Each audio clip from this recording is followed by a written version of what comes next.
Oye, oye, oye.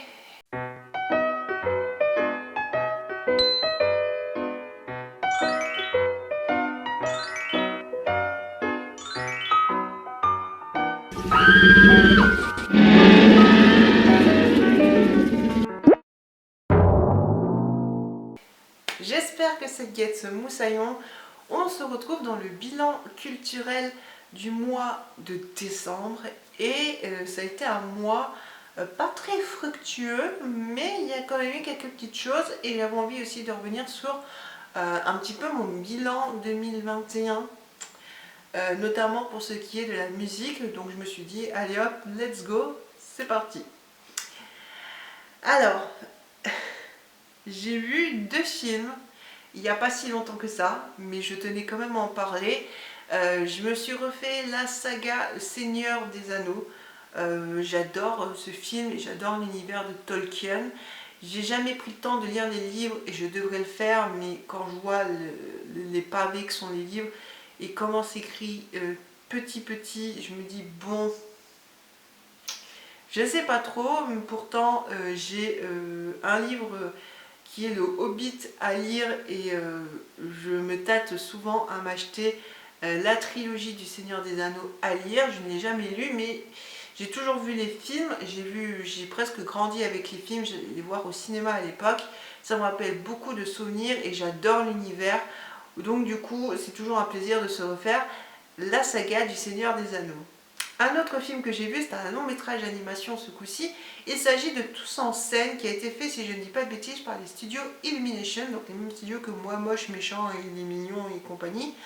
Et je l'ai trouvé plutôt pas mal. J'ai trouvé le film assez intéressant. Il y avait de l'humour, mais c'était pas trop lourd, c'était pas trop potache. Et j'ai trouvé que l'histoire était intéressante et touchante. Et j'ai bien aimé, j'ai passé vraiment un bon moment devant ce film-là, je pensais pas.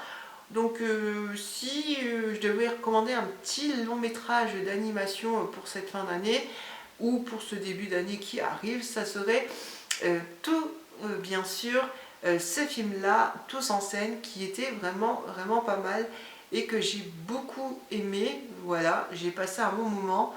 Donc c'est une bonne chose. Si je me suis pas ennuyée dans le film et que je me suis dit ouais ça quoi ce film là et tout, je trouve ça plutôt pas mal. J'ai bien aimé l'histoire, j'ai bien aimé comment c'était tourné et j'ai bien aimé ce qui se passait, même si le déroulement, voilà, c'est un déroulement classique, donc tu te doutes un peu de comment ça va se passer si tu connais le déroulement classique d'un film ou du moins d'un long métrage d'animation de ce genre. Mais voilà, je trouvais ça plutôt sympa, donc je ne peux que le recommander. Nous allons passer côté musique. Et côté musique, je voulais parler tout simplement de Jour meilleur de Orelsan. Orelsan est un rappeur de base, si je ne dis pas de bêtises, et je ne suis pas très fan de rap. C'est pas la chose dont on va le plus parler sur cette chaîne, mais j'avoue que j'aime bien certains morceaux d'Orelsan. Alors après, est-ce qu'on aime ou pas Orelsan, ça chacun son avis. Mais niveau musique, ouais, il y a quelques musiques qui passent plutôt bien. Et je trouve plutôt pas mal sa chanson Jour meilleur pour son nouvel album. Donc ma foi, j'ai pas écouté d'autres chansons du nouvel album. Peut-être que j'irai en écouter d'autres pour me faire un avis général sur l'album d'Orelsan. Mais j'ai pas détesté. Pourtant, j'écoute pas trop de choses françaises. J'écoute des choses francophones, mais pas forcément françaises. Et encore moins tout ce qui est rap et de ce genre-là. Mais j'ai plutôt pas mal aimé. J'aime bien finalement le style d'Orelsan, sa patte musicale. Et donc du coup, ben, c'est un morceau que j'ai plutôt bien aimé. Donc ma foi, si tu ne connais pas et si tu n'as pas comment dire, écouté ce morceau, ben, je te recommande d'aller l'écouter. Moi surtout ce que je note quand j'écoute ce genre de musique, c'est pas tant le style musical, qui est un style musical que je n'affectionne pas spécialement de base, parce que c'est pas ma tasse de thé, hein, chacun ses goûts musicaux, mais c'est plutôt, comment dire, quelque chose de... C'est plutôt une musique sur laquelle je vais m'arrêter sur les paroles, et les paroles, je trouve que c'est très important. Et souvent, dans certaines chansons de ce genre, il y a des bonnes paroles. Alors parfois, il y a des paroles à dormir debout ou des paroles obscènes, mais je trouve que parfois il y a des belles paroles et moi c'est surtout les paroles qui m'ont fait ticter et qui m'ont fait aimer le morceau. Donc je ne peux que recommander ce morceau. Sinon, j'ai beaucoup écouté Surrender de Billy Talent, qui est un groupe de punk rock canadien. Je pensais que c'était américain, mais non, ils sont canadiens. Et j'aime beaucoup ce groupe, j'adore ce groupe, j'écoute énormément de chansons. Il y avait aussi Loader Van DJ, ou Loader, je ne sais plus exactement comment ça se prononce et comment est le titre en entier. Mais j'adore cette musique-là, et Surrender est une musique que j'écoute énormément en ce moment, elle me fait énormément du bien. Je crois que j'ai énormément besoin d'écouter cette musique-là, et si je devrais te recommander une musique, ben, ça serait Surrender ou Loader Van DJ, mais il y en a plein d'autres de Billy Talent. J'aime vraiment écouter ça. Je me rends compte que j'écoute beaucoup de punk à l'américaine ou de punk rock, et ben, je suis plutôt contente. Je faisais d'ailleurs le bilan avec un ami qui me disait avoir écouté beaucoup de Sum 41. C'est vrai que j'en ai écouté aussi, mais c'est pas ce que j'ai écouté le plus. Cette année, en musique, ce que j'ai écouté le plus, c'est du Placebo et du Blink-182. Blink-182 est un groupe de punk rock américain que j'aime énormément et que j'écoute depuis des années. Et Placebo est un groupe de rock anglais que j'affectionne par-dessus tout. Ils vont sortir un nouvel album l'année à venir, et je suis super contente et j'ai hâte de pouvoir écouter d'autres chansons. Ils ont sorti James, c'est ça, et Surrender by Spice, je crois que c'est ça aussi.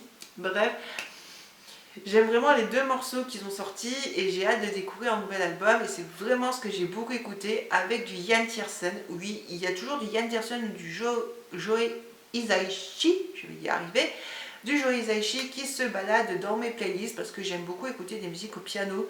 Et j'aime bien ces compositeurs-là. Alors attention, Yann Tiersen, je n'aime pas tout de Yann Tiersen. J'aime beaucoup ce qu'il a fait pour des films comme Fabuleux Destin d'Amélie Poulain ou Goodbye Lénine. Mais c'est vrai que j'ai écouté d'autres choses qu'il a fait en solo, du moins en dehors de BO pour des films.